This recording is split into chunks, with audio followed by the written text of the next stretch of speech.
اکبر اللہ اکبر لا الہ الا اللہ۔ یا مقلب القلوب ثبت قلبی علی دینک، اے دلوں کو پھیرنے والے میرے دل کو اپنے دین پر ثابت قدم رکھ۔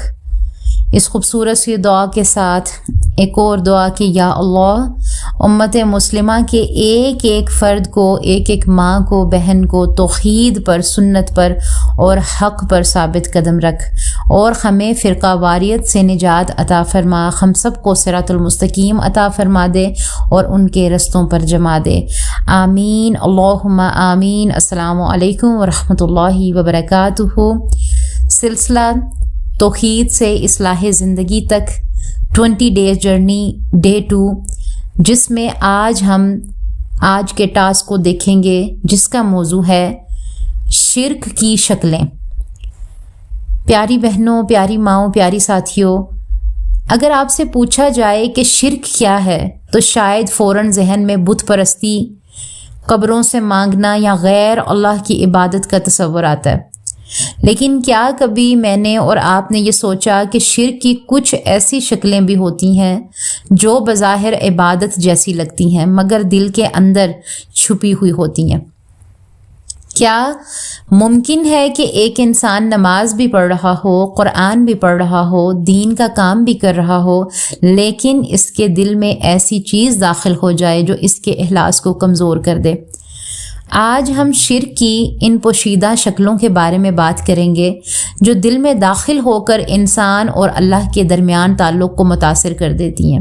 یہ وہ خطرہ ہے جس سے نبی صلی اللہ علیہ وآلہ وسلم نے اپنی امت کو خبردار فرمایا۔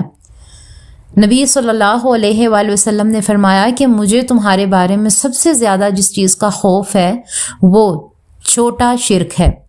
صحابہ حیران ہوئے، پوچھتے ہیں اللہ کے رسول وہ کیا ہے؟ آپ صلی اللہ علیہ وآلہ وسلم نے فرمایا الریا، یعنی ریاکاری۔ تو پیاری بہنوں، یاد رکھیں شرک صرف وہ نہیں جو زبان یا ظاہری عبادت میں ظاہر ہو، بلکہ بعض اوقات دل کی کیفیت بھی انسان کو خطرناک راستوں پر لے جاتی ہے۔ شرک خفی یا پوشیدہ شرک وہ ہے جو دل کے اندر چھپ جاتا ہے۔ انسان بظاہر اللہ کی عبادت کرتا ہے لیکن اس کے دل میں لوگوں کی تعریف، شہرت، مقام یا پسندیدگی کی خواہش عبادت کے اخلاص کو متاثر کرنے لگتی ہے۔ آج کے دور میں یہ آزمائش پہلے سے کہیں زیادہ عام ہو چکی ہے۔ بہت سی ہماری بہنیں ایک اچھی بات صرف اس لیے شیئر کرتی ہیں کہ لوگ ان کی تعریف کریں، کبھی نیکی اس لیے کرتی ہیں کہ لوگ ماشاءاللہ کہیں اور لائکس اور کمنٹس دیں، کبھی دینی کام اس لیے کیا جاتا ہے کہ اپنی اہمیت ثابت ہو، کبھی دکھاوا اتنا باریک ہوتا ہے کہ خود انسان بھی محسوس نہیں کر پاتا۔ اللہ سبحانہ و تعالیٰ فرماتے ہیں کہ پس جو اپنے رب سے ملاقات کی امید رکھتا ہے اسے چاہیے کہ نیک عمل کرے اور اپنے رب کی عبادت میں کسی کو شریک نہ ٹھہرائے، کیونکہ پوشیدہ شرک صرف ریاکاری تک محدود نہیں ہوتا۔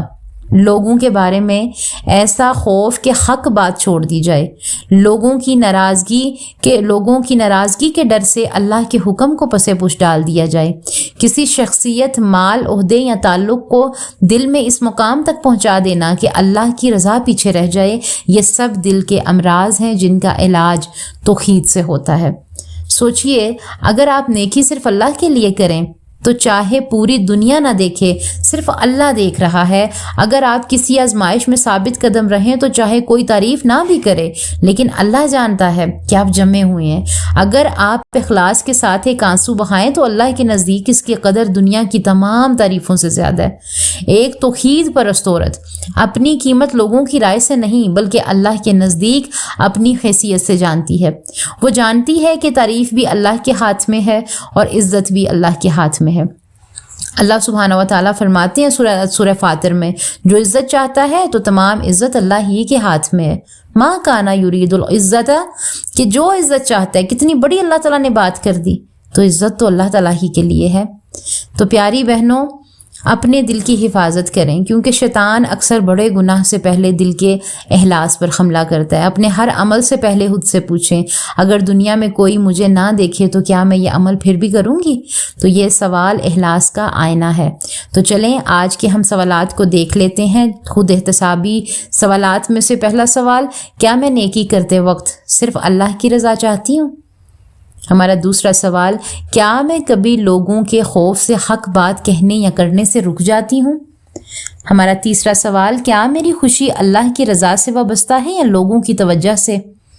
ہمارا چوتھا سوال، اگر میری نیکی کو کوئی نہ دیکھے تو کیا میں اسے اسی اخلاص سے جاری رکھوں گی؟ ہمارا پانچواں سوال، کیا میرے دل میں اللہ سب سے بڑا ہے یا کسی انسان کی رائے؟ تو اللہ تعالیٰ سے دعا کریں، یا اللہ ہمارے دلوں کو اخلاص عطا فرما، ہمیں ہر قسم کے ظاہر و باطن شرک سے محفوظ فرما، ہمارے اعمال کو صرف اپنی رضا کے لیے خالص بنا دے۔ اے اللہ ہمیں لوگوں کی تعریف کا محتاج نہ بننے دے بلکہ اپنی رضا کا طالب بنا لے۔ آمین یا رب العالمین۔ السلام علیکم ورحمۃ اللہ وبرکاتہ۔